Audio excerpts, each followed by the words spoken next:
geared towards people who have a mental illness, and it is a serious, SMI, serious mental illness. Schizophrenia, bipolar disorder, PTSD, chronic depression. And it's for those people who, for a variety of reasons, don't think there's anything wrong with them. They don't think they're ill, so if you're not ill, you don't need help. And there's a portion of our population, most of whom are homeless, who just don't realize how sick they are.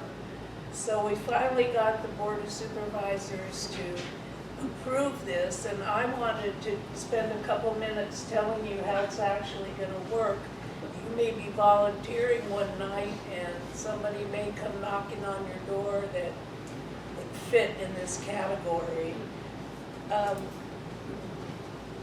It's very technical, but if you don't mind, I'm going to skip the technicalities. Is that okay? Yes, thank you. I brought my notes, too. Okay. This is a court process, not a criminal court. It's a civil court. And the goal is to have a court approve a petition that would take this person and give them 6 months of wraparound services. So, to be eligible for this, you have to be somebody who has refused treatment thus far. You have to be somebody who won't make it without help. This is for the severest of the severe. You have to be one of two things. Either your mental illness has seen you hospitalized twice in 48 months, or, no, I take that back. You've been incarcerated twice in 48 months, or you haven't been incarcerated, but you have had psychiatric commitments within 36 months. 36 months. How many years is that? 3. That's right. So what the person will receive in services includes rehab and therapy groups, psychiatric and medication services, individual and family therapy. This is the part I love the most. The client-staff ratio is 1 to 10. That's pretty small. Individualized service plan, peer support, assistance for those in court proceedings, 24/7 on-call, provisions for the least restrictive housing that's out there, and then outreach and engagement. So here's what a typical case might look like. You have a daughter, or you have a son, that gets a little closer to home. You have a son who is schizophrenic, and he denies his illness, and so he keeps not doing anything. And I've had it, I'm up to here, I don't know what to do. He cannot get county services because he denies illness. So our county only does things that are strictly voluntary. And if the person says no, that's the end of it. AOT lets you go a little deeper than that. So what happens is, I've got my son, I call the county health department. It can be a mother, father, spouse, minister, anybody who has a relation, but that person only talks to the county health department. That person doesn't have to go out and do a whole big thing themselves. County health department then does an investigation of the person, and that involves sometimes having to find the person before you can even proceed. They also allow proceedings if the person can't be found, but in case they come back, a proceeding will be held. So, one thing, I just lost my train of thought, it's coming back. So, okay, I've called the county health department and I've told them this is the situation. They only have 10 days to do a study of my son or whoever it is. It's a very strict time period because it's somebody's rights. So the judge can go, oh, by the way, it's not a criminal proceeding. It's a civil proceeding. And the judge often uses what they call the black robe effect. And there are a lot of times that someone might be a tough customer and a judge in his robe brings him back to chambers and they sit and chat, and it's usually very successful in getting a person to see the light. So the judge says, okay, I've got your report, he fits the criteria, I'm going to order him into a program for 6 months, starters. And it features all the points I raised before. Let's say the person says something not nice to the judge and says, not me, I'm out of here, and doesn't want it. If the judge determines that part of this person's refusal is based on their illness, the judge can order a type of 5250. Have you heard of those? So the judge can have order the person held for 72 hours, or if need be, it can go one more day. And a determination is made, yes, he's ill, or, well, he does have schizophrenia, but he's acting fine. So at the end of that period, if the person says, I want out of here, this isn't for me, and he's not been found ill by a 5150, in other words, he's not going to hurt himself or someone else, that's it. It's over. There's no forcing anybody to do this. The success in counties that have Laura's Law is huge. It reduces the cost for jails, it reduces the cost for hospitals, it reduces all those costs and places them in the Department of Behavioral Health. If the person could benefit from a little longer stay, the judge has maximum authority to order a second 6 months. So this person could be in the program for a maximum of 1 year. The program also offers what they call a settlement agreement. So my son, I've talked to him, I've gone to the county health department, they've initiated a investigation, and my son says, you know, this sounds good, this sounds like something I can use. Then the court can do what they call a settlement agreement, and the person doesn't have to go through any formal court proceedings, it's all noted down, and that's it. So I guess this is a very wordy way of saying that we finally have a tool in Sacramento County that'll help us with, I say patients, with people who just really need help. The ones that you see walking down the street chattering away, that would be somebody eligible. Or people just with severe depression that's cut their life off, that they can't function. That would be, person would be eligible. So that's about it. I hope that all made sense. Any questions? Well, the county's still trying to figure out how all this is gonna function, right? Right. It has to function within the law. And all these things I've been reading off are in the law.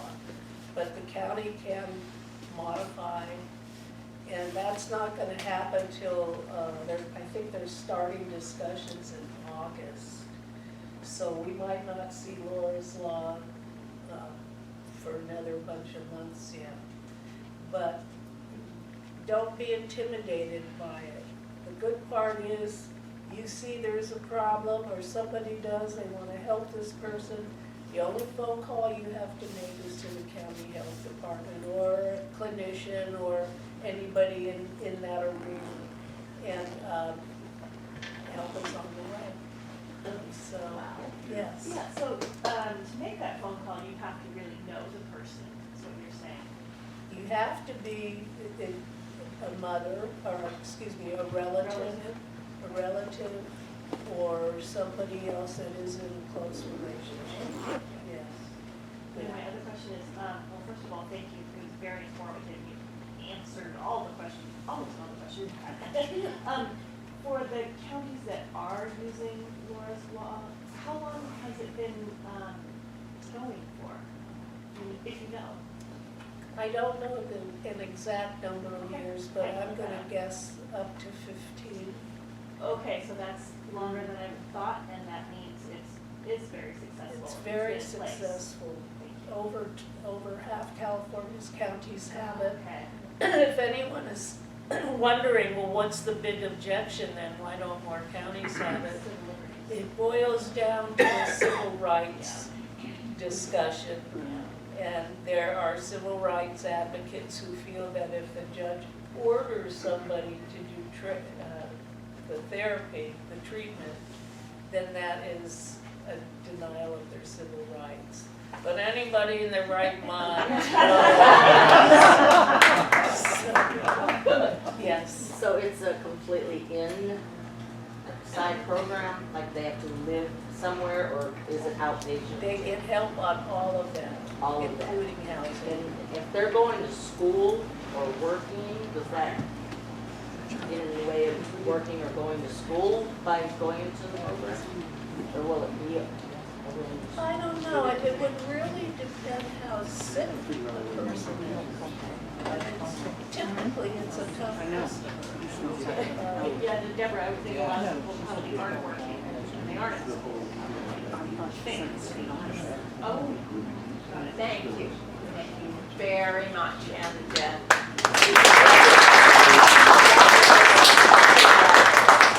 And Susan, can you give us the phone number? Phone number, you know, you said the number you called, do you have that number? Oh, yeah. Yeah. Give us the number. No, Just Google it. Google it, oh, yeah. Sac County Behavioral Health. And anything related to it. It's just gotta be under that umbrella. Police can also refer people besides relatives, police can do that. Okay. hey, I know it's getting late, but we haven't met for a year and a half. So a little grace here, just a little bit. Wanted to mention a couple of things. We have Post-its on the walls. I would love to have you sign up. Some of you signed up for tasks last year, and then COVID hit, and we never got to do them. Yes. So please feel free to do that. We talked about the federal monies that are going to be coming to the city. I'm going to be asking for some support of transitional housing with those. There'll be more to come mid-July is when the city wants to hear our requests. Steve, where are you? Do you want to speak just a minute about the tiny house? Sure. Here on Oak Hill. So we mentioned the 4 in Bidwell Suites, the 3 currently here. Well, we've got some other plans. First of all, thank you guys for being here tonight. A lot of new faces. I've been on the HART team for the last 4 years. I served in the winter shelter as the welcome team coordinator. And then Judy graciously asked me to join the board last year, and a lot of other things. But I want to tell you guys one thing. Every year, the last 4 years have been different. But you know what was different about last year? When we came together, we started meetings like in August. before January kickoff. And last year, we met on Zoom, so that was different. There's about 11 organizations, HART organizations in the area. And we asked Judy, we said, how many other HART organizations are trying to get ready to go this year? They said 0. They said Folsom at this point is the only HART that's trying to get off the ground because of COVID. Then Judy asked us, how many of you think we're going to get off the ground this year? And the response was very low. And Judy said, we're going to keep going on this until we get stopped, either by the county or by the city or by whatever. And so here we sit today thinking last winter was just a normal winter shelter. It wasn't. There are several people in the audience that helped. We had nurses come in. Judy had COVID lists coming out of her ears. It got to the point where we just didn't think we were going to make it. You know, they talk about having energy to get to the finish line. We needed energy to get to the start line. But it worked. It worked because the community would not give up on this effort. It worked because many people were willing to put in hours upon hours of volunteering to have this happen.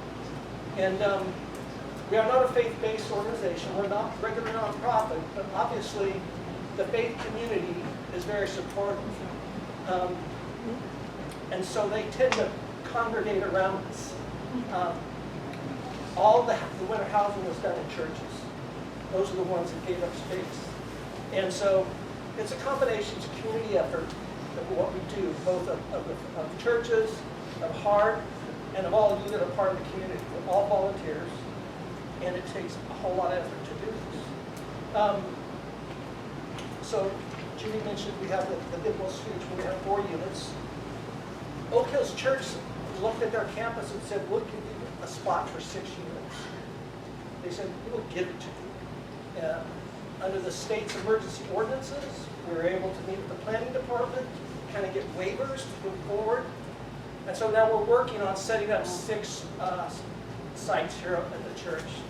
Our initial estimate is probably going to be in the area of $120,000 to just bring in utilities to create 6 spots for 6 tiny homes or 6 trailers. I mean, that's just permits, processing, and maybe some utility extensions. And we don't have that money yet. We don't know where it's going to come from. But our vision is we think this is what the community wants, and we think we want to do this. Judy mentioned it, but we're not about housing people to stay in one place. We want to create transitional housing to stabilize people, because when you stabilize them, they get their lives together. They get jobs. When they get jobs, their economic income rises. And when that happens, they move on to apartments. So we're very focused on transitional housing. But we're going to knock heads with the state, with the city. We need funds, but we're here putting money into a church property.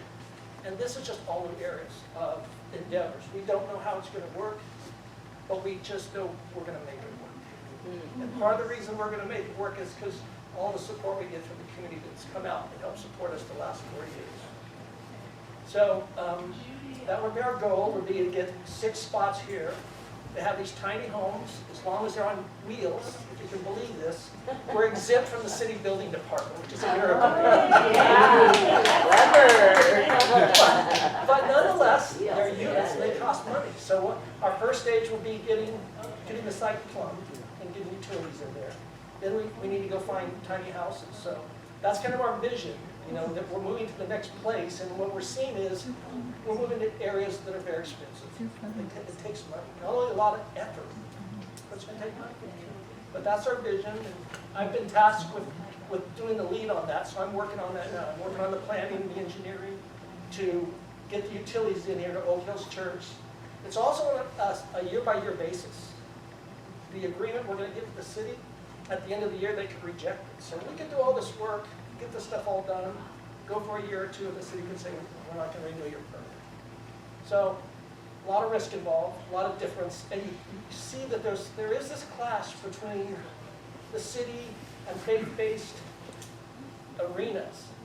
But it seems to be the faith-based arenas where the homeless are being touched and being served. So we're going to figure out how to get through this. I just believe there's a way, because the purpose is so good and the need's so high. So that's what we're working on right now with the tiny house. We're hoping by the end of the year, have it worked out, have plans done, have permits secured, or you know what it takes to secure them. Because we don't have the 120,000 right now to get permits and get this completed. But that's our vision. That's our next step. So, thank you.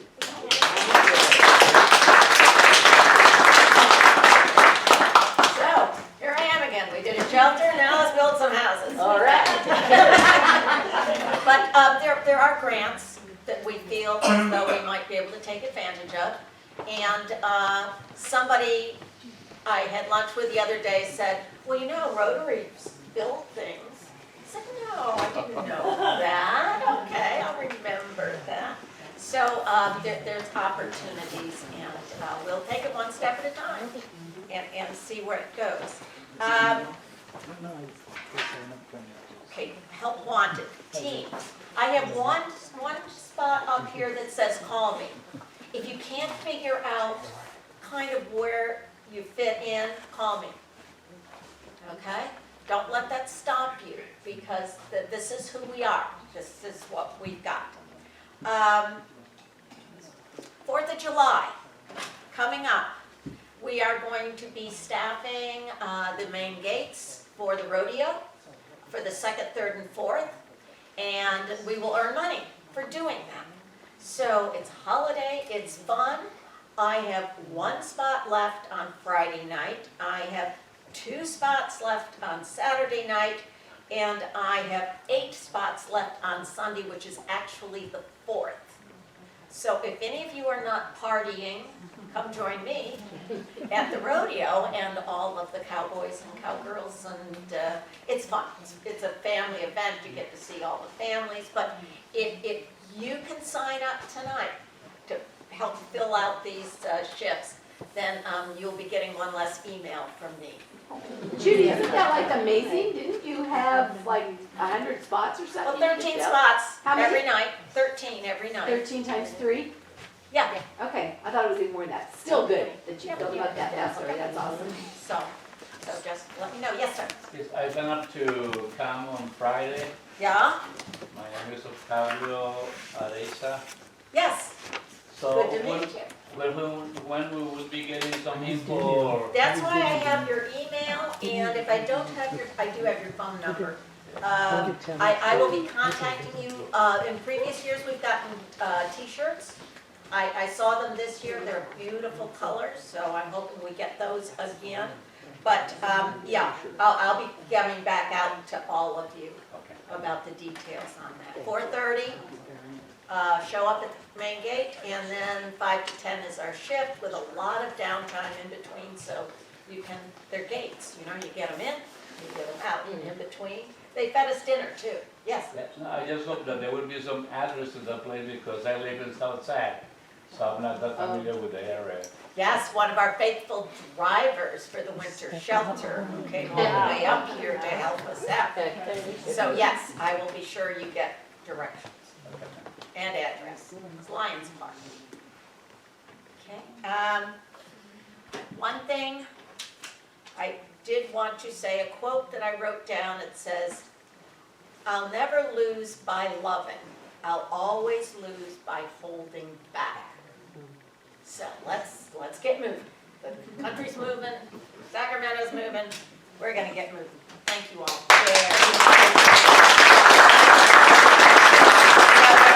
There's plenty of pens around out in front, so if you didn't bring one, you can write it down. Actually, still with it. Yes. Hey, nice to meet you.